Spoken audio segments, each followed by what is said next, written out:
This problem is from Chapter 5 of the Kotz, Treichel, and Townsend Chemistry and Chemical Reactivity textbook. So they tell us, suppose you want to know the enthalpy change, so the change in total energy, for the formation of methane, CH4, from solid carbon as graphite, that's right there, and hydrogen gas. So we want to figure out the enthalpy change of this reaction. How do we get methane? How much energy is absorbed or released when methane is formed from the reaction of solid carbon as graphite and hydrogen gas? So they tell us the enthalpy change for this reaction cannot be measured in the laboratory because the reaction is very slow. So normally, if you could measure it, you would have this reaction happening, and you would kind of see how much heat or what's the temperature change of the surrounding solution. Maybe this is happening so slow that it's very hard to measure that temperature change, or you can't do it in any meaningful way. We can, however, measure enthalpy changes for the combustion of carbon, hydrogen, and methane. So they're giving us the enthalpy changes for these combustion reactions. It's combustion of carbon, combustion of hydrogen, combustion of methane. And they say use this information to calculate the change in enthalpy for the formation of methane from its elements. So anytime you see this kind of situation where they're giving you the enthalpies for a bunch of reactions, and they say, hey, we don't know the enthalpy for some other reaction, and that other reaction seems to be made up of similar things, your brain should immediately say, hey, maybe this is a Hess's law problem. Hess's law. And all Hess's law says is that if a reaction is the sum of two or more other reactions, then the change in enthalpy of this reaction is going to be the sum of the change in enthalpies of those reactions. Now, when we look at this, and this tends to be the confusing part, is how can you construct this reaction out of these reactions over here? And what I like to do is just start with the end product. So I like to start with the end product, which is methane in a gaseous form. And when we look at all of these equations over here, we have the combustion of methane. So this actually involves methane. So let's start with this. But this one involves methane as a reactant, not a product. But what we can do is just flip this arrow and write it as methane as a product. So if we just write this reaction, we flip it. So now we have carbon dioxide gas. Carbon dioxide gas, let me write it down here. Carbon dioxide gas plus, I'll do this in another color, plus two waters, plus two, if we're thinking of these as moles, or two molecules of water, you could even say, 2 molecules of water in its liquid state. That can, I guess you can say that this would not happen spontaneously because it would require energy. But if we just put this in the reverse direction, if you go in this direction, you're going to get 2 waters. I'll do that in a different, or 2 oxygens, I should say. I'll do that in this pink color. So two oxygens plus, and that's in its gaseous state, plus a gaseous methane. Plus a gaseous methane. So plus a gaseous methane, CH4. CH4 in a gaseous state. And all I did is I wrote this third equation, but I wrote it in reverse order. I'm going from the reactants to the product. So if I'm going from when you go from the products to the reactants, it will release 890.3 kilojoules per moles of the reaction going on. But if you go the other way, it will need 890 kilojoules. So the delta H here, I'll do this in a neutral color. So the delta H of this reaction right here is going to be the reverse of this. So it's positive 890.3 kilojoules per mole of the reaction. All I did is I reversed the order of this reaction right there. The good thing about this is I now have something that at least ends up with what we eventually want to end up with. This is where we want to get. This is where we want to get eventually.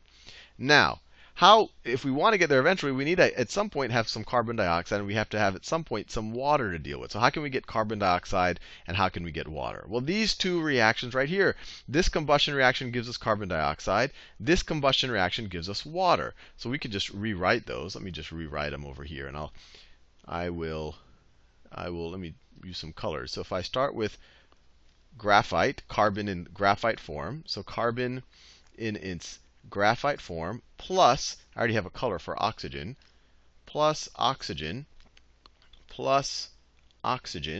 in its gaseous state, it will produce carbon dioxide in its gaseous form.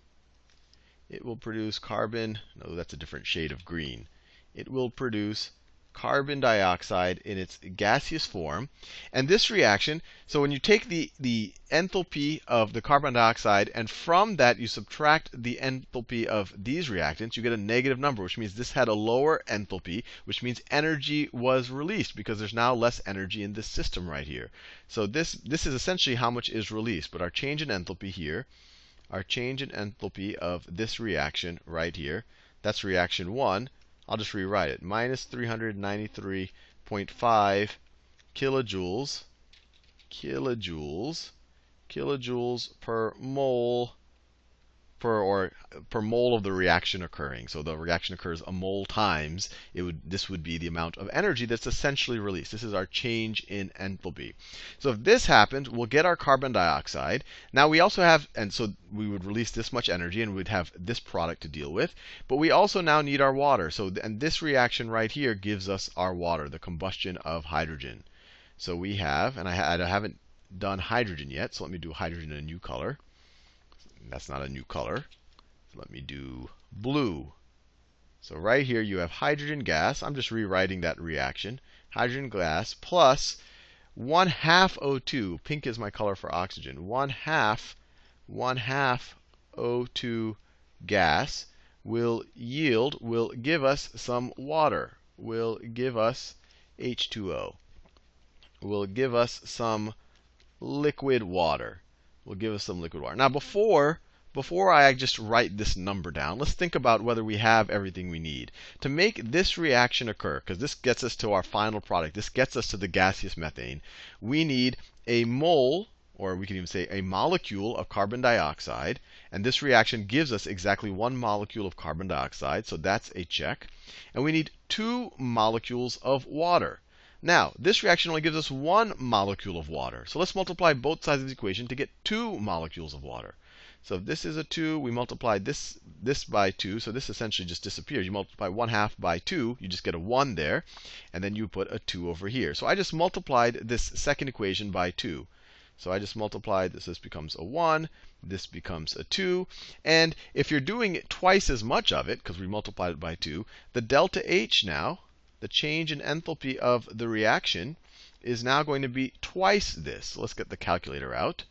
It's now going to be negative 285.8 times 2. Because we just multiplied the whole reaction times 2. So negative 571.6. So it's negative 571.6 kilojoules per mole of the reaction. Now, let's see if the combination, if the sum of these reactions actually is this reaction up here. Actually is this reaction up here. And to do that, actually, let me just copy and paste this top one here, because that's kind of the order that we're going to go in. But you don't have to, but it just makes it hopefully a little bit easier to understand. So let me just copy and paste this. Actually, I could cut and paste it. Cut, and then let me paste it down here, that first one. And let's see now what's going to happen. Let's see what's going to happen. And to see whether the sum of these reactions really does end up being this top reaction right here, let's see if we can cancel out reactants and products. Or let's see what would happen. So this produces carbon dioxide, but then this mole or this molecule of carbon dioxide is then used up in this last reaction. So this produces it, this uses it. So those cancel out. Let me do it in the same color. So it's in this green. This reaction produces it. This reaction uses it. Now, this reaction right here produces the 2 molecules of water. And now this reaction down here, I want to do that same color. There's 2 molecules of water. Now this reaction down here uses those 2 molecules of water. Now, this reaction right here, it requires 1 molecule of molecular oxygen. This one requires another molecule of molecular oxygen. So these two combined are 2 molecules of molecular oxygen. So those are the reactants. And in the end, those end up as the products of this last reaction. So those actually, they go into the system and then they leave out the system, or out of the sum of reactions, unchanged. So they cancel out with each other. So we could say that and that, we cancel out. And so what are we left with? What are we left with in the reaction? Well, we have some solid carbon as graphite, plus 2 moles or 2 molecules of hydrogen, molecular hydrogen, yielding all we have left on the product side is some methane. So it is true that the sum of these reactions is exactly what we want. All we have left on the product side is the graphite, the solid graphite, plus the molecular hydrogen, plus the gaseous hydrogen. Do it in that color. Plus 2 hydrogen gas. And all we have left on the product side, is the methane. All we have left is the methane in the gaseous form. So it is true that the sum of these reactions, remember, we had to flip this reaction around and change its sign, and we had to multiply this reaction by 2 so that the sum of these becomes this reaction that we really care about. So since this is the sum of these reactions, its change in enthalpy of this reaction is going to be the sum of these right here. That is Hess's law. So this is the fun part. So we just add up these values right here. So we have negative 393 no, that's not what I wanted to do. Let me just clear it. So I have negative 393.5. So that step is exothermic. And then we have minus 571.6. That is also exothermic. Those are both combustion reactions, which are, as we know, very exothermic. And then we have the endothermic step, the reverse of that last combustion reaction. So plus 890.3. Plus 890.3 gives us negative 74.8.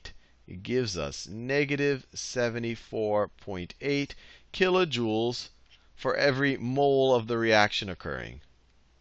Or that the reaction occurs a mole time. So there you go. We figured out the change in enthalpy, and it is reasonably exothermic. Nowhere near as exothermic as these combustion reactions right here, but it is going to release energy, and we're done.